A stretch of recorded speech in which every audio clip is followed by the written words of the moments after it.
Arrow is based upon the DC comic Green Arrow, who's the superhero who's been around since like the 1950s. And basically Green Arrow is sort of like a modern day Robin Hood who fights crime and rights wrongs and protects the downtrodden. And this is just a very modern, very grounded take on that longtime superhero. Before I read it, I was a little worried. I wasn't worried because I knew what you guys were going to turn out, but I was like, well, okay, it's a modern take, but he's still running around carrying a bow and arrow. Unless I go really dark and really Dark Knight-ish and that kind of new modern sound on superheroes, it could be campy. Mm-hmm. And once you guys and Greg said, "Oh, go dark," then it all started making sense.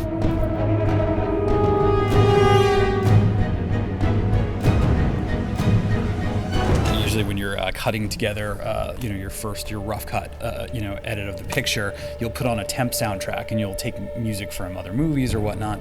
And one of the executives saw the rough cut and said, "This music's fantastic. What's it from?" And we said, "That's actually Blake's score." Hear that. So it was Blake's score that he had finished while we were shooting.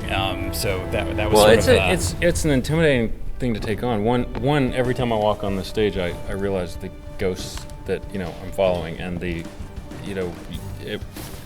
you have to raise the bar to come here and record because of so many great scores have been here.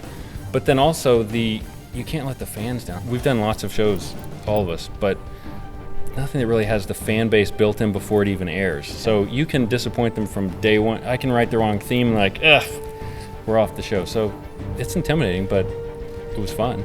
It's incredible because, David Nutter shot this pilot in this incredibly cinematic way, and we tried very hard to write it in a cinematic way. And then Blake comes along and writes a cinema quality score and then gets to record it with, here on this stage with, musicians who have played in movies and done soundtracks, and the whole project is just elevated by the endeavor here. It's incredible.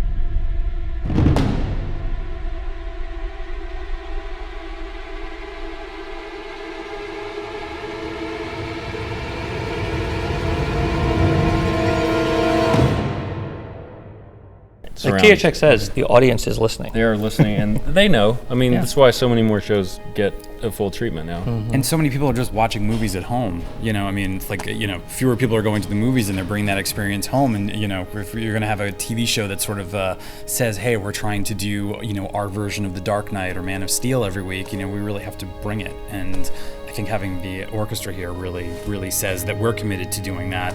And, it also is just a better experience for the fans at home. Blake and I did a pilot together, which was called No Ordinary Family, about a family of superheroes. And even though, God, I've been working with Blake, for 7 years now. He showed with that score, oh my God, he can do superheroes. He can do like this big Hans Zimmer-esque, I don't have the vocabulary to describe it, but it was like this revelation. So it was so exciting when Blake said he was available to do this pilot. And then you just added all these extra, layers to it. Like there's even a little Trent Reznor in the end of the second act, which is very, very cool. After the recording session, I said to Blake, even though we've been working together on so many different shows now and worked for so many different years, I'm always surprised he always finds a new gear. He always figures out some way to up his game. And with this pilot, it's like you've bested yourself.